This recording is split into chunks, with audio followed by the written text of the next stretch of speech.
একটি ডাল রান্না করব পাট শাকের। রহিম, আসসালামু আলাইকুম, সবাই কেমন আছেন? আজকে আমি রান্না করব পাট শাকের ডাল। তুমি দিয়ে দেবে একটু পেঁয়াজ কুচি, একটু কাঁচামরিচ কুচি, একটু রসুন কুচি। এখন দিয়ে দেব 2-3 টুকরা দারচিনি, 2টা তেজপাতা, 2টা এলাচ। দিয়ে দেবো হলুদের গুঁড়া, দেবো স্বাদ মতো লবণ, দেবো একটু রসুন বাটা 1.5 চামচ, দেবো আদা বাটা 1 চামচ, দিব 1 চামচ ধনিয়া গুঁড়া, সামান্য একটু পানি দিব, বারাস নেই। এখন আমি দিয়ে দিলাম টমেটো কুচি। এখন দিয়ে দিব ডাল। আমি ডালগুলো 10 মিনিট পানিতে ভিজিয়ে রেখেছিলাম, তারপর ধুয়ে নিচ্ছি।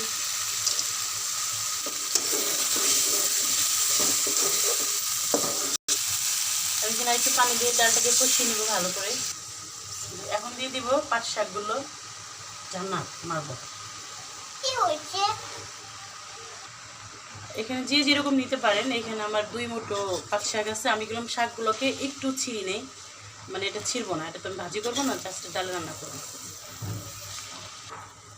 একটুখানি পানি দিব আমি। এখন আমি ঝোলগুলো দিয়ে দিব। এখানে কিন্তু পানির পরিমাণটা একটু বেশি দিতে হবে। আমার ডালটা হয়ে গেছে, এখন আমি বাগার দিব। আমি একটু তেলে 5 ফোড়ন দিয়ে নিয়েছি। এখন একটু দিয়ে দেবো জিরা। আমি কয়েকটা মরিচ, শুকনো মরিচ দিয়ে দিচ্ছি। এখন একটু রসুন আর একটু পেঁয়াজ। এখানে 5 ফোড়ন, পেঁয়াজ, রসুন, শুকনো মরিচ এগুলো দিয়ে ভালো করে ভেজে নিচ্ছি। আসলে এটা খেতে এতটা মজা, মানে বলে বোঝাতে পারবো না। যারা খান না পাট শাক তারা এভাবে খেতে পারেন। দেখতে অনেক মজা। আমার রান্নার মধ্যে কিন্তু আমার 2 ভাগ্নি খেতেছে, মানে ওদের কাছে এতটা ভালো লাগে। আসলে এটা খুব মজার, এটা মিথ্যে কথা না। যখন রান্না করে আপনারা খাবেন জাস্ট বুঝতে পারবেন। এখন আমি বাগারটা দিয়ে দিব।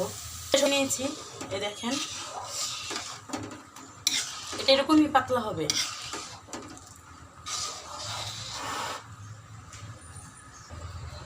এটা এখন কিছুক্ষণ একটু জ্বালায় নিলেই হয়ে যাবে পাট শাকের ডাল।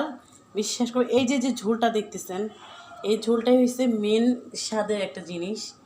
অনেকে অনেক কিছু মনে করতে পারেন, জাস্ট না। এই দেখেন, এটাই হচ্ছে মজা। এই যে ঝোলটা, এটাই হচ্ছে অনেক মজা। অবশ্যই কিন্তু ট্রাই করবেন। এখন তো পাট শাকের ছড়াছড়ি হচ্ছে, কারণ এটা সিজনই পাট শাকের। অবশ্যই কিন্তু আমাকে সবাই কমেন্ট করবেন, জানাবেন আমার পাট শাকের ডালটা কেমন হয়েছে। সবাই ভালো থাকবেন, সুস্থ থাকবেন। এই গরমে বেশি বেশি করে পানি খাবেন, অন্যকে পানি খাওয়াবেন। আল্লাহ হাফেজ, আসসালামু আলাইকুম।